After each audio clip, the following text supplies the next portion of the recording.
Okay, so last time we were going to use Psalm 109, but I never got to it. But this time I will go through almost the whole thing. But there's some things on Job I want to go over. But it's just some things I didn't say last time was that I said the number one pattern or number one thing that's hidden in the Bible everywhere is not just the law itself, but more specifically, trust law. So trust law is the highest form of law. They call it the law of the air or the law of the heavens. It's also called ecclesiastical law or canon law. Ecclesiastes is a book in here that Solomon wrote, and it means really the assembly or the church. It is, so ecclesiastical law would be like a heavenly law of trust within your own church, your own ecclesia. So one thing I want to say is some notes I took. It says all things is patterned after the spiritual, like the spiritual realm, the realm of the spirit of angels is the first layer to the entire, the universe. It's the spirit realm, right? The countenance is the original layer, and all words pattern after it. It is a trust. So the countenance, you are a spirit being, you have a soul, and you live in a body, but round about your body is your countenance. Some people call it an aura. The old word was gloriola, but it kind of looks like the almost like the white of an egg, right? We are like the yolk, so to speak, and that white is like the radiance that comes off of you. And so that's called a countenance. And in the show of the countenance, the show of the countenance is a phrase that comes from Isaiah 3. It's a show, and Psalms called it the light of the countenance. So if you put those two words together, it's a light show, and that's all heaven was. The first layer was a light show, like they would flicker, right? If you get a whole bunch of angels together with all their soul within them and their countenances round about them, it looks like a giant light show just flickering, And so that whole thing, when it's combined, it creates this trust. It's the actual first trust is the countenance. So, and I'll get into more what that looks like here in a minute, but all the words that paint that countenance in the Bible is also the same words that paint your trust.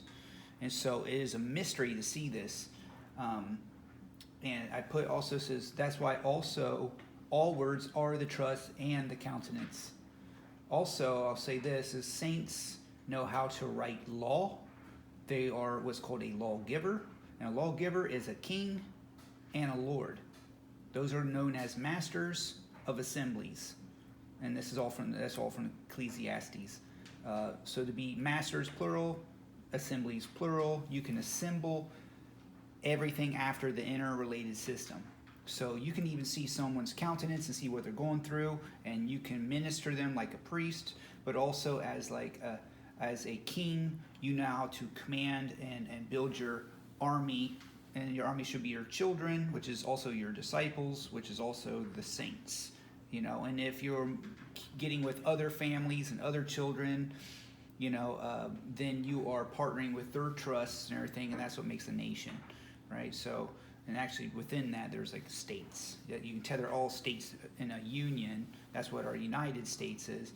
But, that's what it originally was, and it kind of is today, but it's under a different kind of trust and jurisdiction. But in doing that, knowing how to do that externally and on paper, as well as ministering to someone internally, that's a master of assembly. You can assemble someone in their soul and do inner work on them, but externally you can build a government and a nation, and that is an external work of a master of assembly. And to be able to own that whole thing is understanding of being a lord. To be a lord is to administer a trust, to make a trust. So you have to know that. Where the trust is held, this is why I didn't say on camera last time, is at the gate of the elders of the city in Jerusalem. Today, that's called a land recording office. So the land recording office, where you can basically, it's a public record, and it's in the land jurisdiction. You can make any sort of public declaration and publish it, and it's public. And now and you can have witnesses sign, and that is an official record. Today they don't do that because we're in a corporation, and so they've taken the place. If we were, obviously we're not going to do our trust and put it in Jerusalem, but we can tether ourselves to this Bible, to Jerusalem, because this Bible is the trust of Jerusalem. And when we make our trust after the pattern of this, and we tether ourselves to the Bible, it's why you can write your name at the beginning of the Bible and stuff.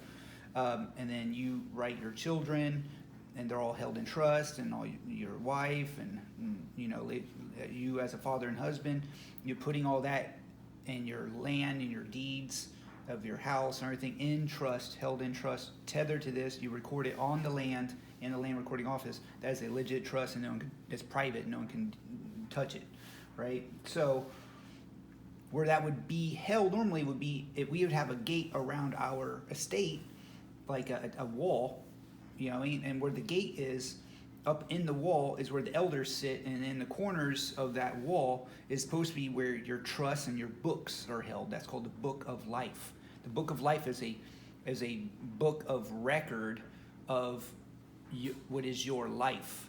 Your life is your trust, and the Book of Life is a trust. It's a roll. It used to be a roll of a scroll. Today we make it look like this. This looks like a book, right? But a roll of scroll was a book back in the day, and the Book of Life was a roll of scroll in which was your trust. And they call it of life because it's life and blessing. And that's why I said every word in here that paints the countenance is also the same word, paint your trust. And so the Book of Life isn't just some book in heaven, and which your name was rented up there and you're going to go die and go to heaven. It's what we all been taught.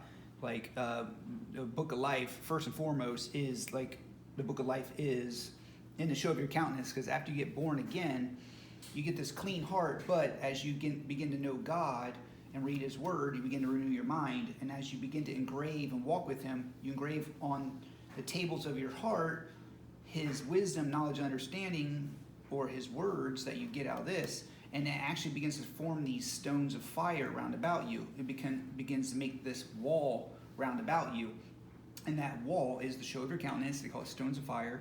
It's the building blocks, all the building blocks and teachings of God is in there. You can actually see it. You can read when someone knows something, and you can read people. It's like this energy on them. And that is the first book of life. They call it, you have life and eternal life. And when you build all of them, it's supposed to quicken or make alive your mortal flesh. That's immortality. You're not supposed to die. It actually gets so bright where it covers your nakedness, you don't even need clothes anymore. So, and that's the original book of life. And angels look like that. They come down, they're so bright you can't even see them. You know what I mean? So you have all that inside you, and that's the original book of life. But we make an actual book of life after that same pattern that's seen on us. And when, and we are in a area of the earth. Like I said, the earth is not a solar system. Earth is an eyeball. And in the iris, we're in that 1/3 area. And if we get enough members built up together, it should cover that iris, and it'll start glowing again, because right now it's dark. And that's why there's the actual dome and the sun and moon stars that lights it all up, right? But once we glow, this thing is supposed to melt and go away, and it makes it the outside of the dome now matches the inside. Inside matches the outside, and vice versa. And that whole thing, now we're connected to the original trust, but we have this other layer on top. And that is the same way in which when you have children and they grow up to be fathers, and you're like a great-great-grandfather, and they keep on having children, it's a perpetual thing to have a trust. It's everlasting life. That's called the everlasting, or it's forever, or you continue the trust. And you have heirs, and you write things down. They continue it, and you add to the book. That's why it gets thicker and thicker and thicker. And they did this same model in here. That's why there's genealogies. And they also did it. And it's so heavy because it's not just of like what is theirs, what is Israel's, and what is, the tribe of Judah and what tribe and everything. But also there's promises where it come to us as Gentiles. It's all in here, but it's also a model that teaches you how to actually do it. And as in there also the dark side of a trust, which is what builds Babylon. That's in here. The stories is all in the stories, and it's all hidden, and it tells you like how that same trust that's on you can turn to death and look like the shadow of death. That's where you now are, that's actually how we're born. You can see someone's really dark, someone's evil, and has a shadow of death on them, and that's built by sin, however much you sin in your life, and if, let's say, you don't get your sin cleansed and forgiven, and it's just you wear it and you see it. And that also, same thing, you can spread that, and there's trusts written after that perversion, and the way to do that is you take something of God and you pervert it, and that's what they also did, and that's in here. I'll see if I can get to that today, but Babylon is built by estates and trusts. It's built off of people that become no longer men and women, but they become things of nothing. They become dead on paper. They become dead at sea, and they are making these estates, and all that happens at birth. That was in here in Isaiah, and when they went to Babylon, it's in here in Jeremiah 33 about how to get your land deeds and your properties back. That's in here, and it's different angles of it from Genesis all the way to Revelation. There's different angles of it, and so I know it seems like a lot. Last thing I'll say is that today you want to use the land recording office because that is the supreme law of the land. There's a law of the land, law of the waters, law of the air. Law of the air is trust law, ecclesiastical law, canon law. And we're going to get into more of specifically how that works and what that is. But law of land is the common law. That's also in here. And it's the law of your heart. When you know something's right and wrong, you're not going to hurt your neighbor, not going to steal from them and kill someone and all that stuff. You know in your heart what's right and wrong. That's common law. And common law is the law of the land. And all the common law of land is tied to the Bible. This is law. 10 Commandments, law. And it's really easy. But what you want to do is tether the supreme law of the land and the heavens, which is trust law, together. That's where heaven comes to earth. And this is why God is God of the heavens and the earth. God is not the God of the sea. You find out the God of the sea actually is the devil. He uses but the thing is, God made the law of the sea, contract law. And that's fine when you don't know someone, there's a stranger, but you want to convert someone to the brotherhood, right? You want to make sure they're not a stranger and you're of the same nation. And there is coming a time when that can happen. But there has to be contract law, because what fellowship does light have with darkness? The only fellowship that you can really have is through contract, because the dark may have something that you need to build, because the way the game works, you know, there's going to be nations and generations that's going to be robbed of things, and the devil's going to have it, and you got to be able to get it back. You got to be able to have something fair, you know, and so that's why in the law of the waters there's contracts and contract law. And there was courts set up after that. There's all courts that are built and nations that are built either, and it's all off trust law. They use the law of the heavens, but either tethers to the waters or it tethers to the land. And that's this pyramid, and you have to figure out, you know, it's like kind of like the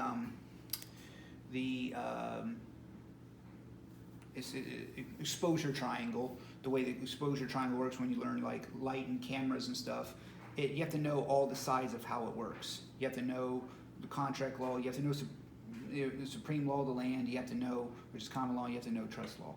And they're not really hard. All of it's in here. And the average layman was supposed to learn all this stuff, and it's supposed to be taught to you by a master of assemblies. Masters of assemblies. And everyone has a different piece of the puzzle until you come to the common faith and common union of how it all works. Okay? So, that being said, I have to lay the foundation for one more thing, is that, because now knowing that the trust is hidden in here, the law of the land, the law itself is hidden here, and it's all was formed by words. Last time we said about the words of Moses. I want to pick up about my words in here, is what Elihu says. And I'll say this before I get too much further. He goes, Job 33 says, "Wherefore, Job, I pray thee hear my speeches, and hearken to all my words." Because you have to know all my words. And the reciprocal of that was verses. Now he hath not directed his words against me, neither will I answer him with your speeches. So Elihu differentiates between the other three people who came to see him and himself. There's four friends came visit Job, and there's your speeches and my speeches.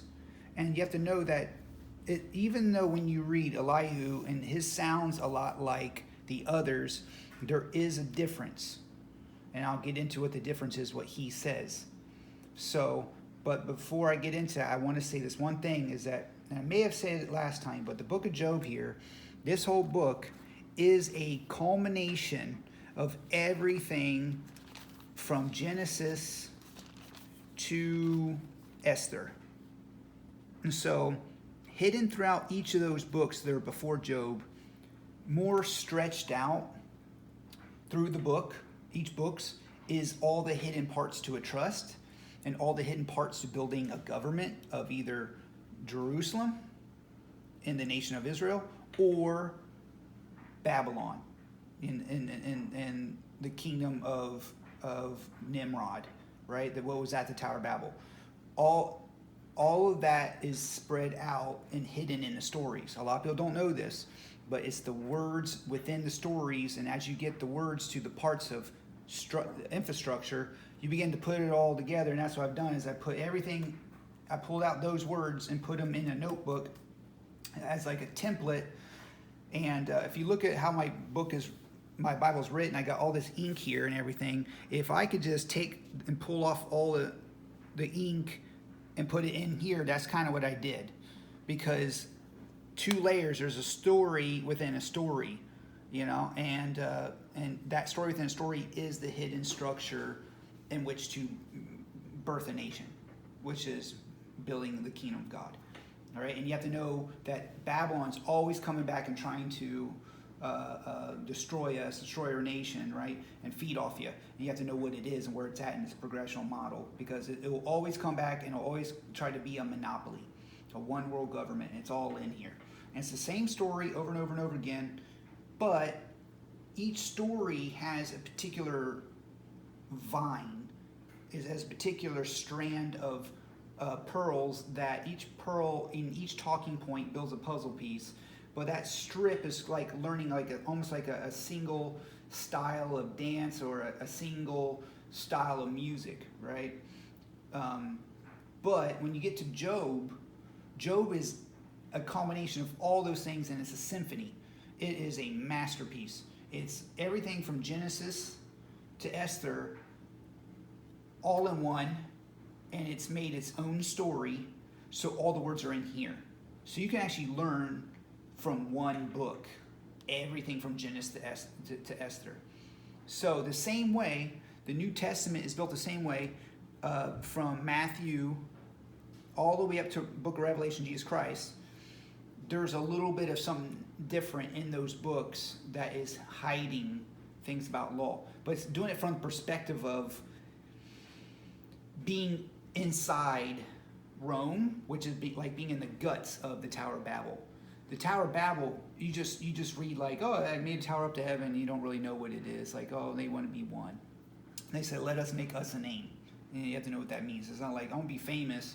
They were actually making a name. You have to know what a name is, and it's always tied to a trust, and it's tied to birth of a nation, and what they were doing with that tower. That's another story. I got some of that stuff on video, but that Tower of Babel, if you can see the guts of it, that's infrastructure on paper, and it's it's maps, it's Metatron, it's civics, so to speak, whatever. It's not even civics, but it's like a fake government. If you can see what that is, that was Rome. And what Jesus was going through there is what was inside that and why they could build that thing.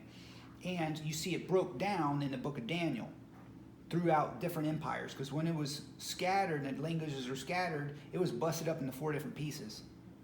And those 4 different pieces are 4 different empires, but if you can combine all of them, that's all the guts of Babylon. And all those parts of Babylon is actually in the book of Revelation, Jesus Christ. The book of Revelation, Jesus Christ is a culminated book that is just like Job. Job is like a case meant to be solved. The book of Revelation, Jesus Christ, is a symbolic version of that, also meant to be solved. And so when I say meant to be solved, I mean you got to rightly divide it, make it come back full circle, interpret it correctly. The whole name of the game is to interpret this. And I said all that to say this. In Job 33 and in verse 23, it says, if there be a messenger with him, an interpreter, one among 1,000, to show unto man his uprightness. So what is man's uprightness? And we're going to talk about what is his uprightness. His uprightness is his righteousness, and it makes you go up. And so that is rise and fall. And so you have to show you need an interpreter. And that's what I'm going to do, is be an interpreter. This says mediator. A mediator is also an interpreter. Interpreter's mediator. But they are also two different things, but they can be one and the same person, because once you learn one, you can learn the other. Okay, so it's kind of like when you learn to be a lord, you also at the same time, you can also learn to be, in essence, a king and also an interpreter. It's kind of like, actually, if you become a scribe, you actually become a lawyer. So it's one and the same thing, because it's the same techniques. So if there be a messenger with him, so you have to be a messenger is an interpreter. Another translation here is like angels, so you have to interpret messages, interpret what people are saying. And this whole thing is full of speeches, and my words needs an interpreter. Because if you don't interpret these things correctly, you're going to you basically be misled, in that you're going to have a weird belief system, and that this book is famous for doing that, because it is written with a double bridle. I've talked about that before. So I'm going to start with, what is it that Elihu said that was different than the others? So I'll start from 30:11. He said, behold, I waited for your words. That means Elihu understood words. He was a master of words. This is something that he got. What was different than Elihu already, just by saying that, is that the others were saying correct things, but not the same way. It wasn't applied correctly. Elihu had the missing puzzle piece and was going to straighten everybody out. He was the youngest, but God will use the next generation to be able to undo something or multiply something that has been going either the wrong way, or he needs to keep going the right way. So he'll give. You have to know. You always have to work with the younger. They may have something that you don't. You see what I'm saying? But he says, I gave ear to your reasons. Your reasons is your words. They gave reasons inside their speech, or their reasonings. And it says, while you searched out what to say, yea, I attended unto you. So in order to search, you attend. And behold, there was none of you that convinced Job, or that answered his words. This is what you're supposed to do, by the way. They were reason why he was so mad is because they were condemning Job. And it says that right here. It says, so these three men ceased to answer Job, because he was righteous in his own eyes, and Job was righteous in his own eyes. Then was kindled the wrath of Elihu, the son of Barachel, the Buzite of the kindred of Ram, against Job. Was his wrath kindled, because he justified himself rather than God. Also against his three friends was his wrath kindled, because they had found no answer, and yet had condemned Job. And you got to find an answer. You can't condemn people. You do want to condemn people, but only if you give them an answer. And you want to condemn bad behavior. And reason why, if you're not condemned, you're justified. All right? But you don't want to justify yourself rather than. And by the way, when we see something that says than, like rather than, better than, more than, less than, that is a dark art. It looks like, the more than, less than sign, greater than, less than. And so the rather than, when you say rather, you can almost say but or yet. So, and what it is, it means it's this which pitch. They call this right here is a fork. Okay, and there's many symbols to it. I mean, I have a whole page dedicated to it right here. You know, there's all these things called in a corner, in the which. It's known as hard language, or strange speech, hard sentences, dark sentences, bewitched, or else. It's also or, you know, which is more than, less than, better than, harder than. It's also a symbol for unequal. It's known as the balances of deceit. That means, which is also called the check of my reproach. That's also a saying in here, because like a check, when you do a little check, a check is you got a short side and a long side. The check of my reproach. There's the long is the right side, see that's long, and the short is the left side, all right? And so that's the left, and this also goes to left-hand, right-hand operations, and each one of these are symbols. I'm just going to show it to you real quick because these symbols right here, it goes into letters, it goes into languages, it goes into symbols, and then also catchphrases out of those symbols, like, and then they all have double bridles and stuff. So like we also call it an angle. An angle is known as a hook. So you got like, well, what's your angle? Where you coming from? You know, the hook is also like a hook that you catch fish with, which is an angle, and it looks like a little hook. You know, you put a little string on it, and this is what you catch fish with, a little hook, right? It's also like the trumpet. It's like the end of a trumpet. So like you put your mouth here and it goes whoo, right? So, or a horn. It's also known as an axe. You put like a stick right here, and it looks like a triangle. It looks like you can cut with it. It's also known as like a spear and a double-edged sword. But these are all symbols. You call it like a plane or a square. This is like a compass and plane.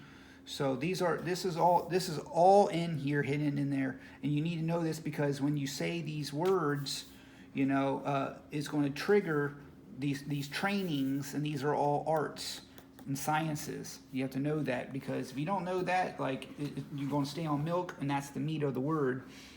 And so when he says something rather than, there's usually a third hidden. It's not the which pitch. It's like, do you want to do Monday or Wednesday? How about I do Tuesday?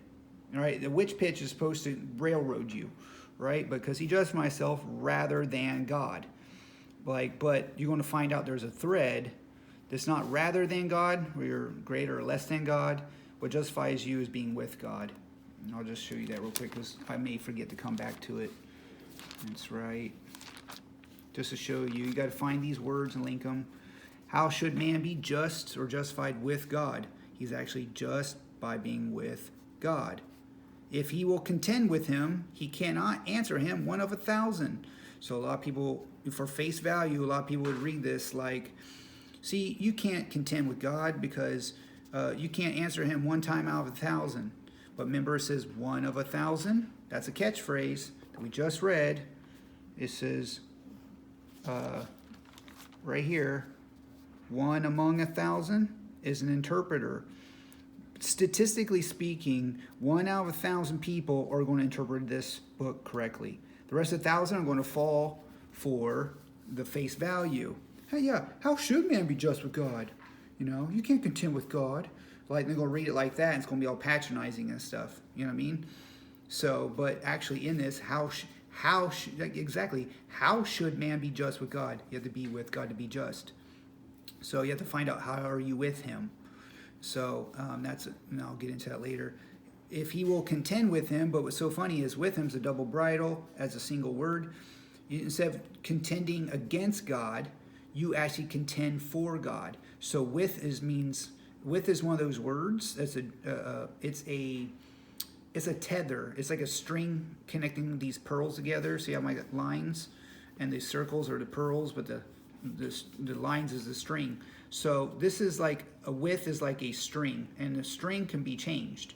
So if he will contend with him, that means you're someone that contends with God, meaning you're the one God's using to contend anyone that's against God.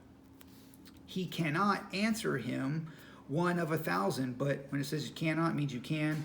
The answer is 1 of 1,000, which is the one that's with God and just. So if you know how justice works, and you know how to be one with everyone, then you know how to answer. The answer is justice, or being just. And you find out being just is right here it says, if I justify myself, my own mouth shall condemn me. So if you're not justified, you're condemned. You're not condemned, you're justified. If I say I am perfect, it shall also prove me perverse. But these are dichotomies. So you have to know there's perfect and there's perverse. So but here's the thing. I'm going to say some of these things so you can see what is myself. What is my own mouth? My own mouth is myself, and myself, you find out, it's in here. It'll be a long thread, but myself is my person or my soul, which is my trust. You find out it's me on paper. So if I justify myself, how can you justify yourself? My own mouth shall condemn me, but your own mouth is also your trust. So you plug that in. My mouth is what. So do you have anything to say for yourself? I think I've already said everything in writing. See what I'm saying? Everything I have to say is already in writing. Did you get my paperwork? It's what you would say to a crooked judge, right? Because you are a judge too. If you know how to justify yourself, you yourself are just because you're actually a judge. That's the only way you are just. That's why they call them just judges. So in justice, the word for justice is also judgment. And those that should walk in judgment are judges, because you solve everything with justice and judgment by being a judge. Therefore, that is your office. And now you're contending with God, meaning not against him. You're actually with God and contending any of those that are unjust. That's all in here. But notice how it's not in there, but it's in there. It's everything round about the actual what's being written. It's around about the principle, all right? And that's how this whole thing is written. It's the invisible book that you have to use the compass for. So I'll get into some more of those patterns of how that looks. But when it says right here, though I were perfect, yet would I not know my soul. See, my soul is actually my mouth. What is my soul? I would despise my life. My life is my soul. And I wonder if it's there. There's a place where, I'll put you, so it'll be here. I'm looking for where it says my soul is my person. It's actually in the same book. So, and the words person, by the way, is also in here too. They talk about a man and his person. Now, you are not a person. You have a person. So, inside your person is your trust, and inside your person and your trust is your purpose. See, which is your intentions, because you're supposed to write all your intentions in that trust. That is your trust declaration. Inside your trust declaration is your intentions. And there's a formula, and we talked about a long time ago, is time, purpose, and works. What you purpose should be written in your trust. And your trust actually establishes your times, because a trust is trust law, which is the highest form or a high place. The highest thing you can do is be tucked away in the secret place of the Most High, which is the heavens. That's in trust. You're in private now. It's called a secret place of the Most High. It's secret because it's private, because held in trust. That is, and all your purposes and intentions should be written in that piece of paper, and it puts you in this invisible intention in place. It's a frame and a mindset. And so that creates your times. They're either a time of peace or a time of trouble. And if you give your trust to another, the Lord giveth and the Lord taketh away, now you're in a time of trouble because you're in someone else's hand because you gave them your trust. And that's right here. Right here is where it goes on. I'll skip this for a second. The earth is given into the hand of the wicked. He covereth the faces of the judges thereof. If not, where and who is he? And everywhere you see where and who, it's always referring to this root. Because you have to know where. Where has to be is the position of a scale from least to greatest, but it also has to do with where is jurisdiction. Was that in the waters or in the land? Was that held in trust? And all that has to do with, was it with God or without God? Without God means Gentile. Are you of Judah or are you a Gentile? That's why Gentiles, they're also known, the ones that own land as a Gentile without God was also known as a gentleman. You see, a gentleman was a noble. A noble was a landlord. And you know what I mean? And they were gods. That was all the knowledge of the gods. You have to know this stuff. You know what I mean? So So I'll say this right here is a little riddle right here that connects these all together. So he said, though I were perfect, yet I would not know my soul. I would despise my life. This is one thing. What's so funny, this one thing right here is up here and down here. It's a bridge, it's a double bridle that connect. This is one thing, was this, because there's this and that. This is one thing. One thing is my life and my soul, which is my mouth. My soul is also known as my person, and it is in here. It would just take too much time to go find it, but your soul is your person. You know, when you say, like, it's also my heart is my soul is my life, because it's your lifeline. And so, which is blessing. Blessing is supposed to be passed on. Blessing is supposed to give good to your heirs, which is your children after you. That's why they're the beneficiary, right? They're known as your heirs, and you can appoint trustees. And the word trustee is in here, which is a trustee, is a trustee. And a lot of the speeches are speeches of a trustee in here, and that's also labeled in here. So when you give and you continue, that is, and you got your children and your kindred or whoever you put in your trust, that's known as your heart, because your heart is your intentions. So your writing, that's also known as your soul, because your soul is what you mind, what you will, like your last will and testament is your trust, and it's what you feel. So you put all your feelings on paper. That's why the actual trust itself is called your soul. Which is also your person.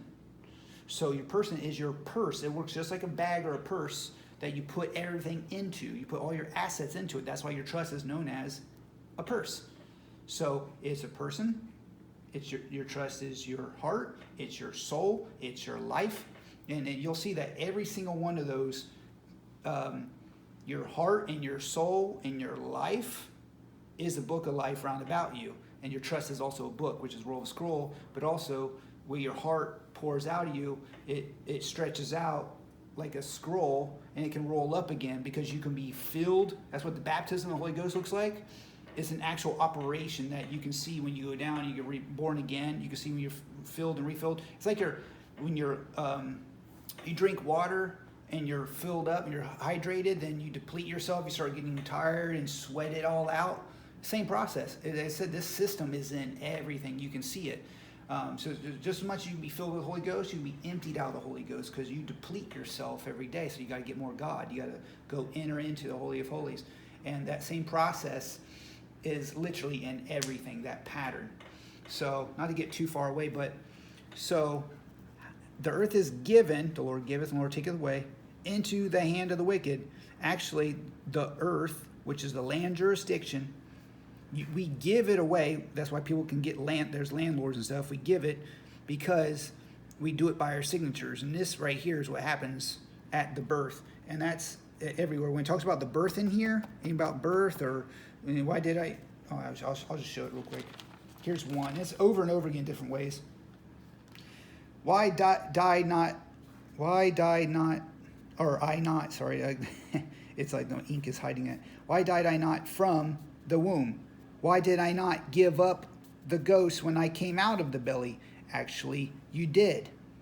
And most of us gave up the ghost, because the ghost is your person. It's like, I'll be with you in spirit. Well, that means I can give someone power of attorney and they can go, and it's my spirit or my ghost that's going with them, and I just gave them power, right? That today we call it power of attorney. Back then it's called the ghost.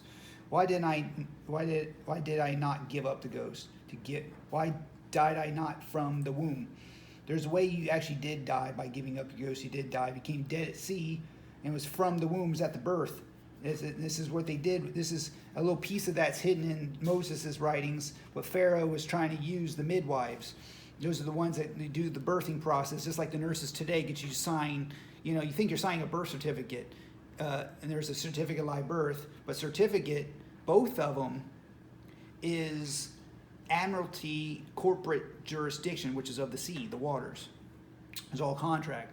But in the land recording office, the old school word for that was record, book and record. So your birth record is the book of life there, which is what the old school words were. Today they call it certificate, because they got to give it a different jurisdiction because of the diction, like a dictionary, the different words.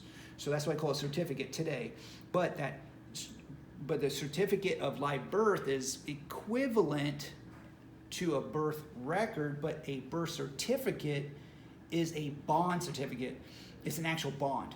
And so what you're doing is you're creating a trust, and you're making bonds, which is like debt. You make debt instruments. And so now they can minister estates and trusts through your name and through your signature, and they actually create an all caps name.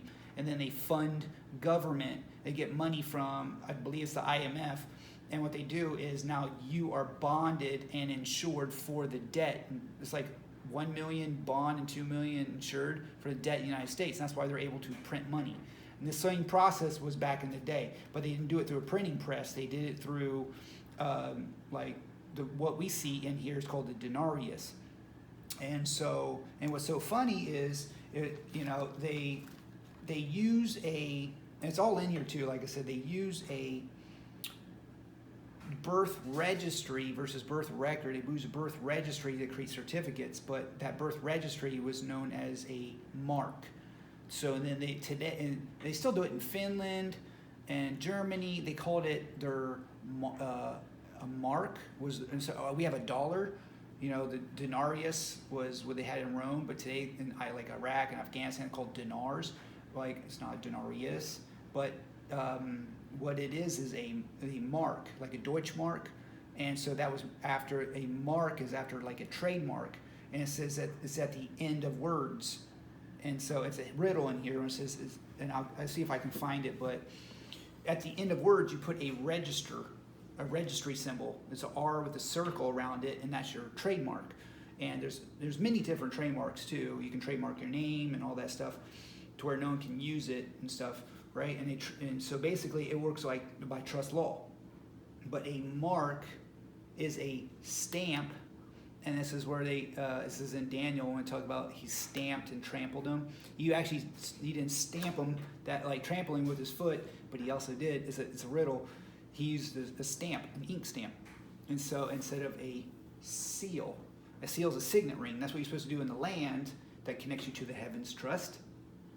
But when you're in the waters, you use a mark, and it's ink, blue, and that connects you to a trust. And now that creates a different lord. And so one's a pagan lord that makes him a master, you a servant, a slave. And then the other one makes you the lord, and you decide to make the creator of all this universe your lord. So then, since he created everything, he's the creator, he can control you, and he's already written how he wants to control you.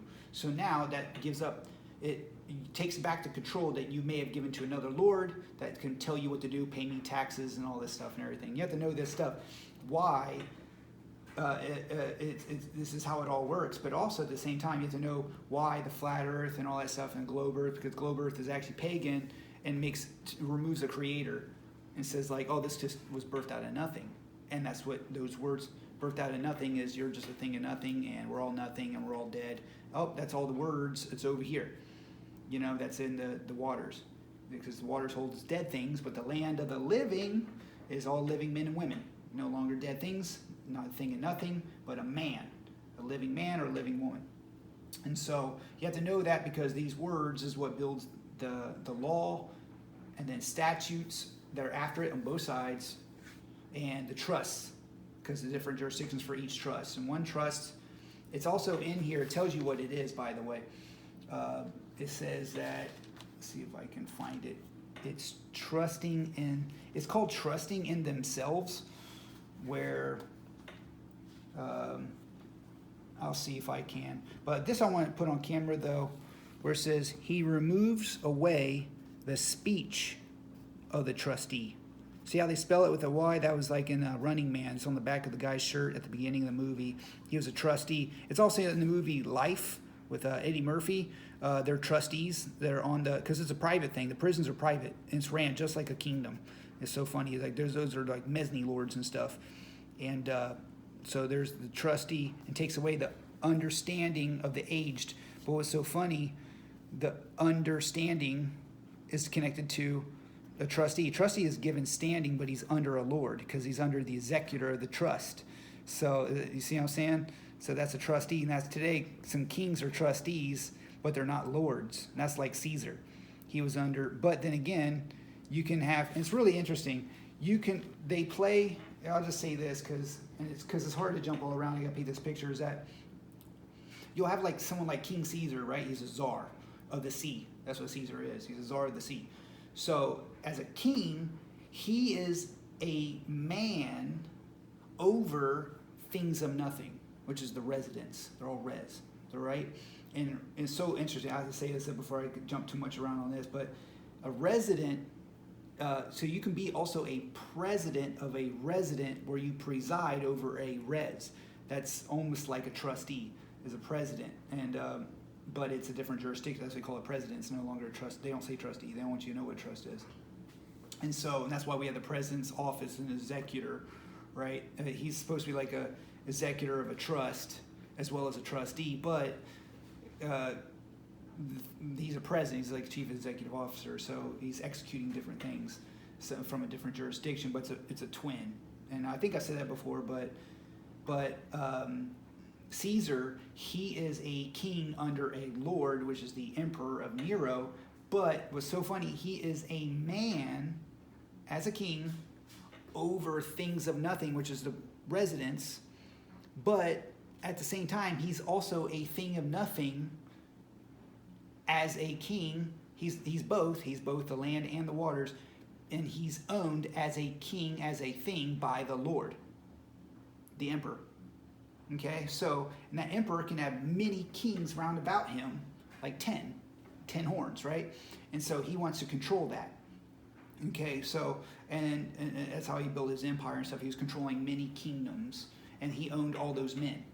They were things of nothing to him, but they were men to the things of nothing. Right? And then within that whole structure, that whole confine is the empire is different things in which you can own. It builds a triumvirate. You have the money system itself. You can own that, and that's Lord Rothschild today. The British Crown owns the United States as a business. It's as incorporated, and the Vatican owns the names, which is all of our individual trusts, which they own us and our bodies, our corpse. They own our actual corpse and our soul, because we took our soul of our foot and stamped it and gave them our soul print, right? And so they have our name and our soul print, and they made a trust, and that right there, we are collateral for Lord Rothschild, who gave us the money, and that sets up his banking system. And his banking system now is funded, and now they have to create this. The corporation sets up a different jurisdiction, so you can get out from under the land into the waters. And now, because it's in the waters, you create a court system that's going to now beat people over the head and drag them into court. So just like how the banking system's created, also the court system's created, which has policy enforcement to drag you in there, set you up, and now they make statutes after the trust that you're in, according to this triumvirate. That's how it all works. See what I'm saying? You got all, and that's called triumph. And where that is right here. That whole thing is the triumphing of the wicked is short. Let's see where.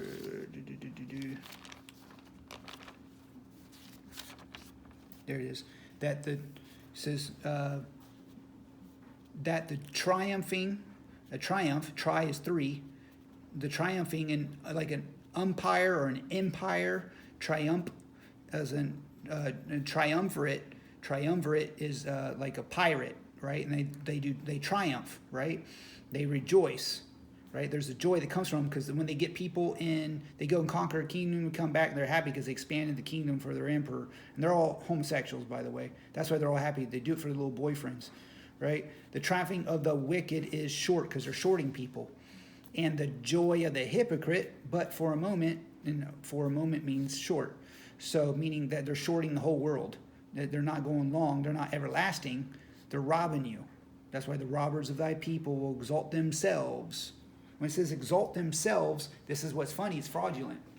Not only are you entering into a contract that you don't know through the midwives or through the nurses the women are doing this. This is actually what also happened when they married pagan women. They were doing the same thing in the marriages, as they were getting everybody in contracts. It was the same way in Genesis when I can't remember whose kids it was, but they were pissed. They slept with one of their sisters, and then he's like, oh yeah, they want to get revenge. So it is they circumcise guys when they're all sore and their dicks are all sore and stuff. They went and slaughtered them all because they couldn't fight. It's the same thing. Like you trick people into contract.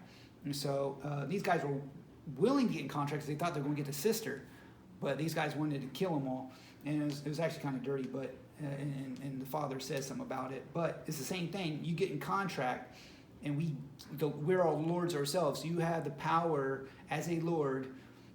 You can give and take away your freedom, right? Your rights. You can make an estate, right? You can enter in contract. It's up to you what you want to do. And all that was done, like I said, literally that's how it starts. And because we don't know this, it's fraudulent. It's all fraud. And what makes it the highest level of fraud is that a trust veil can be pierced if it's back to yourself, of yourself, and for yourself. That is not a sustainable trust because there's no perpetuity. It has to be to another. That goes to another. And they tried to define that by making like shell companies and passing it off and trying to, kind of like what they did with Ukraine and doing shell companies over there and like funneling money through the son. Biden tried to do it with his son, funneling money over to him. And all of a sudden he's got all this money.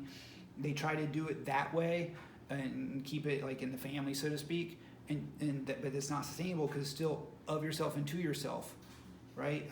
So you can do it in a way that is from you to another. It's of yourself last. You're allowed to partake of it, but it's to give to perpetuate and increase, right? It's not a one-way deal. It's like, well, if I go sow a seed and I build up this farm, right? I build up this crop, I should be able to partake of what I built, right? And so this is actually the model of what Paul did. He would go to a city, hook them all up with this knowledge, and their abundance went to the next one. And he was allowed to come back and partake of what he built. But he was unprofitable, meaning whatever he built, he just ate off their table, but he built it. Does that make sense? He gave the only thing was held in the trust that was actually in Jerusalem. And he tethered himself to that because he came out, as a Pharisee, he learned law, he knew all this stuff. And so the devils, they do this stuff too, but it's a one-way deal, and here's why it's fraud, and I'll see if I can find it, but it's when it says in Luke 18 that they trusted in themselves, that they were righteous. And the funny thing is in that, it's not like I just believe in myself, it's you actually send your trust back to yourself, and you think you're okay doing it, but it's a fraudulent trust because it should be for another. So whenever you see for, the word for, like F-O-R, for you, it's for you. This is all for you. It's not for me, it's for you. Everything, you are justified to do anything if it's for someone else. You lay down your life and you're a sacrifice and you're a servant. And when you're a servant, you're a true trustee. And when you're a true trustee, you are faithful, and faithfulness builds your office. The word office in the Old Testament is faithfulness. And that is your labor, and that now you are like a father with children. You serve them. It's for them. And it's no one else's business. That is a true trust. But when you take from the children, that's why it says that parents don't lay up for children, children don't lay up for the parents, but parents for the children. If you take from the children and you funnel it somewhere else, that's for you. Because that's what they're doing with us. Our tax dollars is going to these offices inside this corporation, and that is paying the 3% interest over to Lord Rothschild for his money system, the dollar, right? That's connected to the Federal Reserve, and that's his property that we use to go buy stuff, and it goes over there. He's not of us. So that's for themselves, even though it's going to him, it's for themselves because that creates their position. And this is why the Jews said, well, we got to stop Jesus because lest he take away our nation and our place. See what I'm saying? Their high places were built off of the denarius, off of having a different lord that wasn't of themselves. And the reason why they're doing that, number one, they got all the knowledge of how to do this and how to be rich is hidden, and they were promised the world in these positions, but by the time they get into it, it's too late to get out of it. You do dirty stuff to get in there, and you kill someone, you do some homosexual stuff, and shedding innocent blood and all that stuff. You do dark demonic stuff because as you do those evil things, they now have something hanging over your head, so you can't tell on them. And then at the same time, you etch into your heart this sin. Now a demon can crawl up in you. Now he's going to run that position through you. Now so you'll have some bright ideas and stuff, and you're going to be thinking, because that devil crawls up inside you. And what happens is when they're putting it in your butt or something, you know what I mean? Like there's worms that go. Now worm has a chemical too that makes you feel you want to do that. Okay, so that's how it all works. That's why they drink blood and things like that, because there's a lot of parasites in the blood, and all that is tied to this whole dark kingdom, and it's super, super, super evil. But that is what that is. The triumph of the wicked is short. It's a whole short system. It's not a long system. So like here's an example right here. Here's another riddle too. I'll probably go for about 10 more minutes max, but it says, Job answered and said, how long will you vex my soul and break me in pieces with words? That's actually how they vex your soul. They actually use a vector scope. Like it's like a vector scope is all geometry, and it's everything I was showing you in this book, all the different geometry patterns. And so they're vexing your soul and it breaks you in pieces. And the way they break you in pieces, first you give a divided title. So they hold the master title, which is called a legal title, and they give you equitable title. That means you're a custodian. You get to hold their property, but you think it's yours. They lie to you. That's why you're broken in pieces. But they also break you in pieces because they do this to your whole house. And it's all with words. The words of Moses, with words. These 10 times, like the 10 horns, these 10 times have you reproached me. You are not ashamed that you make yourselves strange to me. So the way you make yourself is the same way that yourself is also myself, which is my soul. They make themselves through the trust. That's how you do it. It's all a deal. It's all through a signature. That's what a deal is. That's how you make yourself strange to me. Now you become strangers. These other 3 friends were not in the same trust. They had a different trust. They didn't even know it themselves. And here's the key. And be it indeed that I have erred. That this actually was in his deeds that he erred. Your deeds is when you're in deed. That's the deal that you make yourself. Yourself is your deeds and trusts. So it's all hidden in these words. That have erred. How did you err? The way you most likely capitalized your name, the way you wrote it, and you thought you were doing one thing, you did another, and that's what broke you in pieces. That's how they vexed your soul. Your soul is your deeds. My error remains with myself. There it is. There's myself and yourselves. There's your deeds and my deeds, right? If indeed you will magnify yourselves against me. That's actually what you do. When your deed is in error, you actually magnify yourself. That's where it's a one-way deal. This is what Lucifer did. He magnified himself, said, I am and none else beside me. You want to make sure no one's beside you, because if they're beside you, you're an equal. That's the first we last me first. That means you have to take of yours and give it on to the next one. Because, if there's death, you're going to die anyways. But hopefully the ones next to you, the joint heirs, will be your sons that's of you. That's why I said you last is of yourself. It is yourself, but it's because they're your sons, but it's not yourself because it's going to another. But as you build it, you're building it to pass on to them, because eventually you'll pass away. And if you live forever, you can't stay here anyway, because living forever, you shine like a bright, shiny star, and you'll kill everyone. So there's a way to go up and do that, stand on sea glass. So it's perfect, a perfect system once you know how it all works. But it says, and plead against me my reproach. And what's so funny is reproach is like not just like slander. Now you say some bad things about someone, but your reproach is actually how you approach, which is actually your deals. You're reproaching in that, and I'll have to show you this, because in a reproach, it's the same way, because I'll get all these words, the same way there's a reward and a deliver and to remember and a require And reproach, it's all of those words is the way you approach and make a deal. It's called a reproach. That's a reconveyance. A reconveyance is where you're changing the interest, right? That's what they did to us. When they made us things of nothing, they changed the interest, and now we have to pay a tax. But before, the tax wasn't a tax. It was a tribute.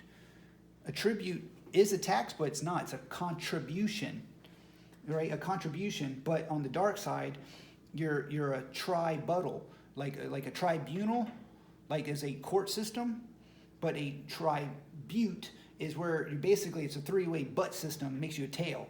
That's what I said, a triumvirate.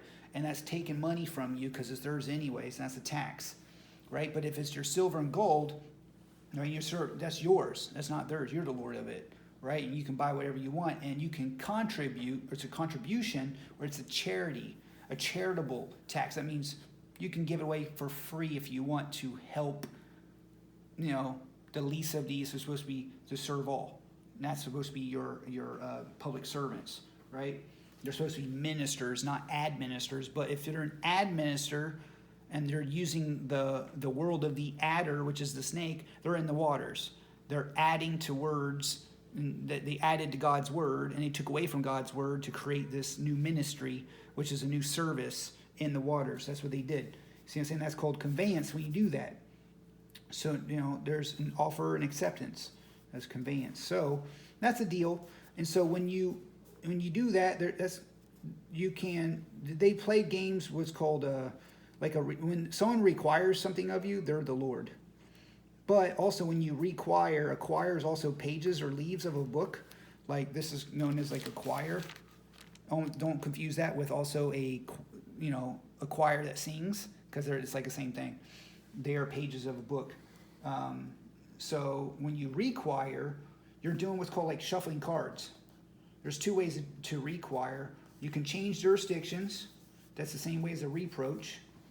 You change positions, change jurisdictions, or you change positions in a trust, right? You can make yourself the beneficiary and them the trustee. Now they're liable. Now I'll explain it this way. This is what they did. We were the beneficiaries as we the people, but which was the heirs. They're supposed to serve us. We're the lesser or the minor until we become the greater. But as the position of greater, they're supposed to be the lesser, and that they're supposed to serve and do everything for us. That's why it's a two-way street. It's a good, perfect wheel, right? And it creates this harmony.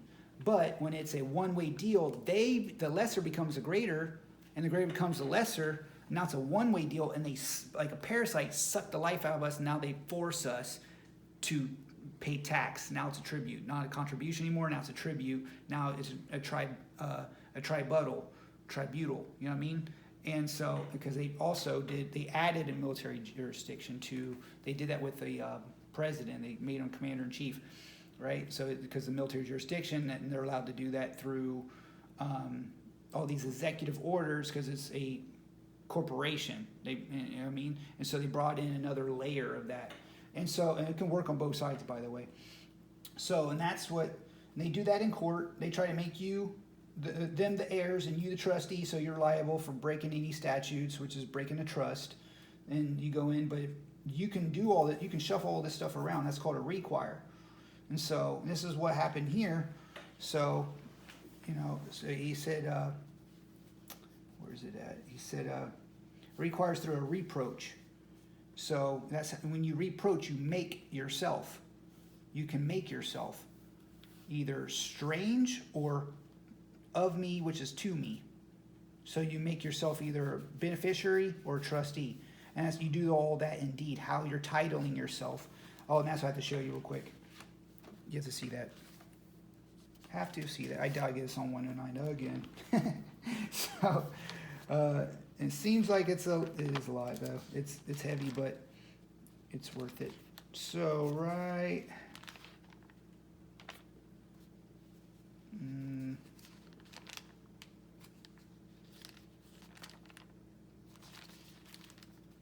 He tell all that, and so I said right here, well, I have it too. He says, this is Elihu when he said about my speeches. If you can answer me, set your words in order before me. Stand up. Actually, you stand up by setting the words in order. So they're all out of order. That's why I said right there, that's a breaking the fourth wall and speaking to the reader. You know, you have to set the words in order because they're out of order. And then I'm trying to see where it was about the person. It's about person and flattering. It said flattering titles. So you have to, there it is. He goes, let me not, I pray you, accept. Remember, offer and acceptance. That means someone gave.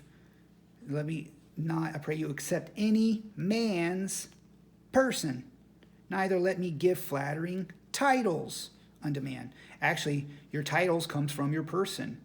But it's a man's person, which is the purse. As I was telling you, that title, that has to do with these deeds. I lost my place over here. Indeed. Deeds, titles, and trusts. So, unto man. For I know not to give flattering titles. In so doing, my maker would soon take me away. Because what happens when you give flattering titles? You make a new lord, and they become now your maker. And then they'll take you away. Because why they take you away? Because when they become lord, they're going to make a money system. And at the end of that money system, they take you away to pay off the debt. Because you're bond insured for that debt. That's what this mystery is right here. And so, you see what I'm saying? You know, that's why it's also here. How much less to him that accepts not the persons of princes, nor regards the rich more than the poor. Why is there the rich and the poor? Because of the persons of princes. But it says that God doesn't accept that. So I'm going to have to probably try to end there because that's already a ton. I wanted to get into justify and just and condemnation and what does that. It's all connected to being a Lord. The first thing when you go to any court situation is they're going to find out who's the Lord. Who gave, who take away, what signature, how do you write your name, all that stuff. They want to know your status, which is knowing your title. And we give flattering titles like the most noble Festus, like, oh, most noble Festus, oh, your honor.